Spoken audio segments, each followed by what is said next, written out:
So the Brooklyn Nets have just signed Blake Griffin.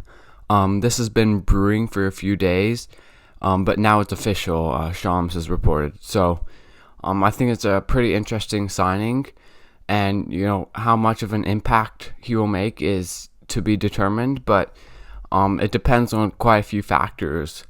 I don't think Blake will ever go back to being what he was 2 or 3 years ago. And, that's fine. It's a pretty low-risk signing for the Nets. This season, Blake has been terrible, to be honest. He's averaging 12 points, 5 rebounds, and 4 assists on 36% shooting from the field and 31% from three, which is just terrible. He hasn't dunked since 2019, so that type of thing is not looking good for the Nets or for Blake Griffin. But there is hope that he can be a good player for the Nets, and if he is, he certainly has some upside if he can stay healthy and all that. And the first thing would be with Blake is that he is a skilled player.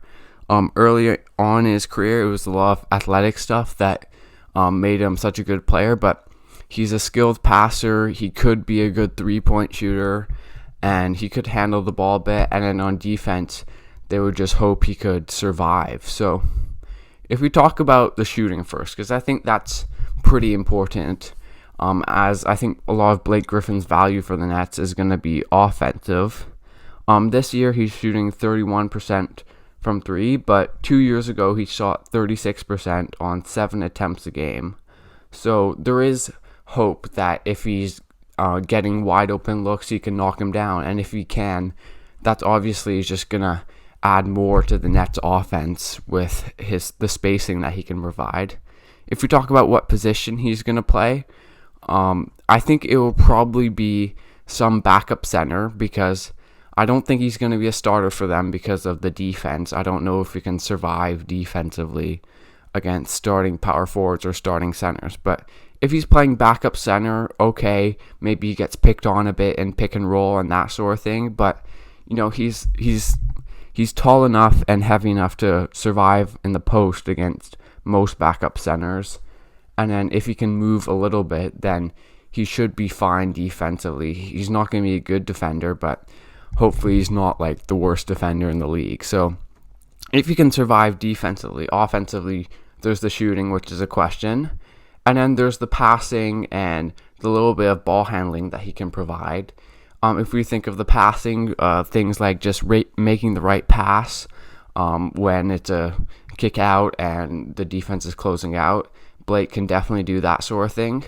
Maybe they want to use them a bit like the Warriors use Draymond or the Heat use Bam, whether it be running dribble handoffs or making plays in the short roll. Like if we think about if it's a Harden-Blake pick and roll, Blake sets the screen, they trap Harden or they double Harden. Harden hits Blake, and then it's a 4-on-3, and he just has to make the right decision. I think Blake can definitely Blake can definitely do that, and then you'd hope he would have the ability to go in for a layup and finish inside. That's also going to be a big thing. Can he catch a lob? Because if he can, then he becomes really a pretty interesting pick and roll threat for the Nets. With his ability to roll and then maybe pop if the shooting is working. He's 31, not 36, but he has had a lot of wear and tear on his body. He's had a ton of injuries, and he hasn't dunked since 2019, so he certainly isn't the explosive athlete he once was. But can he be a little bit athletic?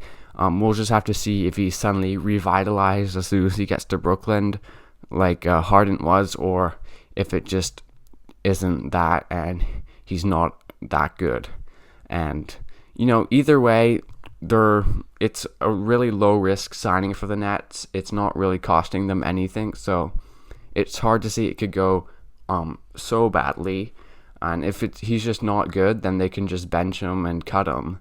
But I don't think that will happen. I think he'll be able to contribute a bit offensively, because he's a smart player and he can make the right pass, and the 3-point shot is just still a question for me. And then hopefully he can finish inside a little bit and has a little bit of athleticism, because if that happens, he can really be a serious threat. and then defensively just hope he survives against second units and that type of thing. If we talk about the Nets for a little bit, they're looking good. They haven't had KD for a bit, and they're still winning. So that's pretty scary for the rest of the Eastern Conference teams. Whether some other Eastern Conference team is going to make a move, I think the Nets are going to be pretty done in terms of making moves. Maybe they get a center, because Blake Griffin, isn't totally the type of center they might be looking for. They might be looking for more of a rim protector and, a guy who can catch lobs, which we don't know if Blake Griffin can do. But you wonder if this pushes maybe another Eastern Conference team to make a move, like the Heat going for someone like Oladipo, or the Celtics using their trade exception, or the 76ers trading for someone like Kyle Lowry. Maybe that pushes them to do that. Or maybe this is how the teams go into the playoffs. And if so, I think the Nets probably have the advantage just on how good they're looking right now, but you never know. A lot can still happen. They still have to deal with players like Embiid and Giannis, and I don't really think Blake helps them with that too much, but they're looking pretty scary offensively, and they're going to hope that Blake can add to that just with all of his abilities. So that's all I've got. Thanks for watching. Like and subscribe if you enjoyed, and I'll see you guys next time.